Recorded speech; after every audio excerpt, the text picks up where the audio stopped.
वक्रतुंड महाकाय सूर्यकोटि समप्रभा निर्विघ्नं कुरु मे देव सर्वकार्येषु सर्वदा। ओम गणपतये नमो नमः। श्री सिद्धि विनायक नमो नमः। अष्टविनायक नमो नमः। गणपति बप्पा मोरया। ओम नमो भगवते वासुदेवाय नमः। हर हर महादेव। राधे राधे। मेरी सभी माताओं बहनों और भाई बंधुओं को मेरा नमस्कार है। आप सभी का भारतीय वंदनी चैनल में स्वागत है।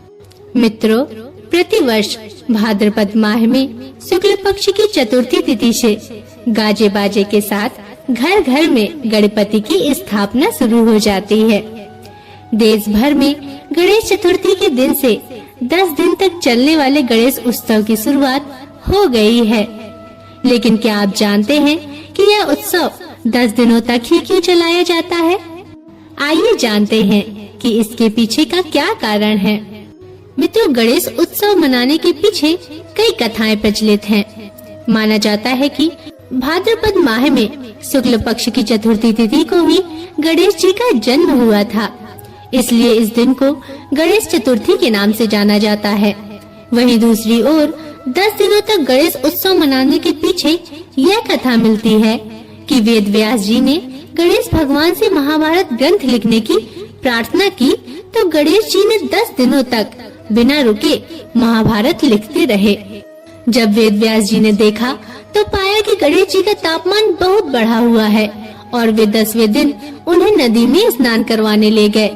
मित्रों, तभी से गणेश चतुर्थी की शुरुआत मानी जाती है। मित्रों, गणेश चतुर्थी की शुरुआत हो चुकी है और हम सभी के घर में बप्पा आ भी चुके हैं।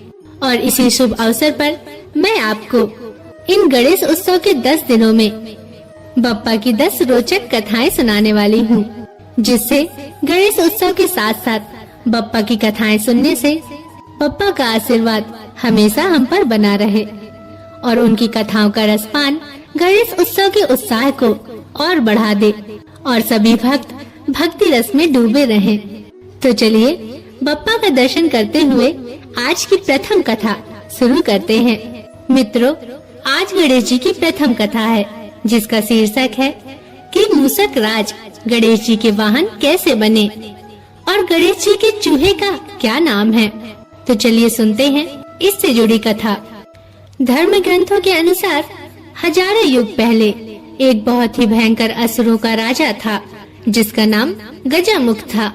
वह असुर बहुत ही शक्तिशाली बनना चाहता था और सभी देवी देवताओं को अपने वश में करना चाहता था, इसलिए हमेशा भगवान शिव से वरदान के लिए तपस्या करता था।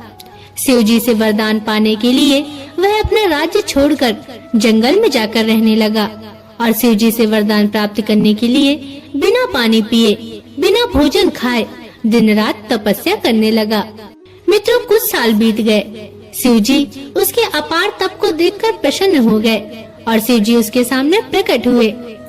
शिव जी ने खुश होकर उसे दैविक शक्तियाँ प्रदान की, जिससे वह बहुत शक्तिशाली बन गया।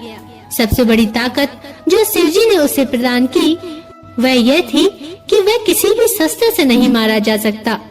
असुर गजमुख को अपनी शक्तियों पर गर्व हो गया और वह अपनी शक्तियों का दुरुपयोग करने लगा और देवी देवताओं पर आक्रमण करने लगा। मित्रों, सिर्फ भगवान शिव, विष्णु, ब्रह्मा और गणेश जी ही उसके आतंक से बचे हुए थे। गजमुख चाहता था कि हर कोई देवता उसकी पूजा करे। सभी देवता शिव, विष्णु और ब्रह्मा जी के शरण में पहुँचे और अपनी जीवन की रक्षा के लिए गुहार करने लगे। यह सब देखकर शिव जी ने गणेश को असुर गजमुख को यह सब करने से रोकने के लिए भेजा। गणेश जी ने गजमुख के साथ युद्ध किया और असुर गजमुख को बुरी तरह घायल कर दिया, लेकिन तब भी वह नहीं माना। उस राक्षस ने स्वयं को एक मूषक चूहा के रूप में बदल लिया और गणेश जी की ओर आक्रमण करने के लिए दौड़ा। जैसे ही वह गणेश जी के पास पहुंचा, गणेश जी कूदकर उसके ऊपर बैठ गए और गणेश जी ने गजमुख को जीवन भर के लिए एक मूष में ही बदल दिया और अपने वाहन के रूप में जीवन भर के लिए उसे अपने पास रख लिया। बाद में गजमुख भी अपने इस रूप से खुश हुआ और गणेश जी का प्रिय मित्र भी बन गया। मित्रों, तभी से गणेश जी की उपासना बिना मूषक के करने पर मनोकामनाएं पूरी नहीं होती। अतः हमें गणेश जी की उपासना मूषक के साथ ही करनी चाहिए।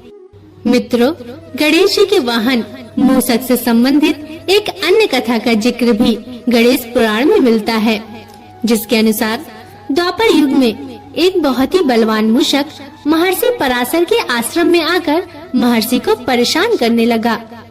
उत्पाती मूषक ने महर्षि के आश्रम में मिट्टी के बर्तन तोड़ दिए, आश्रम में रखे अनाज को नष्ट कर दिया, ऋषियों के वस्त्र और ग्रंथों को कुतर डाला। महर्षि पराशर मूषक की इस करतूत से दुखी होकर गणेश जी की शरण में गए। गणेश जी महर्षि की भक्ति से प्रसन्न हुए और उत्पाती मूषक को पकड़ने के लिए अपना पाश फेंका। पाश मूषक का पीछा करते हुए पाताल लोक पहुंच गया और उसे बांधकर गणेश जी के सामने ले आया। गणेश जी को सामने देखकर मूषक उनकी स्तुति करने लगा। गणेश जी ने कहा, तुमने महर्षि पराशर को बहुत परेशान किया है, लेकिन अब तुम मेरी शरण में हो, इसलिए जो चाहो वरदान मांग लो। गणेश जी के ऐसे वचन सुनते ही मूषक का अभिमान जाग उठा। उसने कहा कि मुझे आपसे कुछ नहीं चाहिए, अगर आपको मुझसे कुछ चाहिए तो मांग लीजिए। गणेश जी मुस्कुराए और मूषक से कहा कि तुम मेरा वाहन बन जाओ। अपने अभिमान के कारण मूषक गणेश जी का वाहन बन गया, लेकिन जैसे ही गणेश जी मूषक पर चढ़े, गणेश जी के भार से वह दबने लगा। मूषक ने गणेश जी से कहा, प्रभु, मैं आपके वजन से दबा जा रहा हूँ। अपने वाहन की विनती सुनकर गणेश जी ने अपना भार कम कर लिया। इसके बाद से मूषक गणेश जी का वाहन बनकर उनकी सेवा में ही लगा हुआ है। मित्रों, यह थी गणेश उत्सव की प्रथम कथा। आशा करती हूँ कि आपको कथा पसंद आई होगी। अगर इसमें कोई त्रुटि हो तो मुझे क्षमा करिएगा। और आपसे निवेदन है कि यदि आप चैनल पर नए हैं या अभी तक आपने चैनल को सब्सक्राइब नहीं किया है तो कृपया करके चैनल को सब्सक्राइब अवश्य कर लीजिएगा और बगल में बनी हुई घंटी को जरूर दबा लीजिएगा, ताकि मैं आपके लिए ऐसी ही पवित्र कथा कहानियाँ लाती रहूं। और कमेंट में हमें जरूर बताइएगा कि आपको कहानी कैसी लगी और लिखना ना भूलिएगा। गणपति बप्पा मोरया, मंगल मूर्ति मोरया।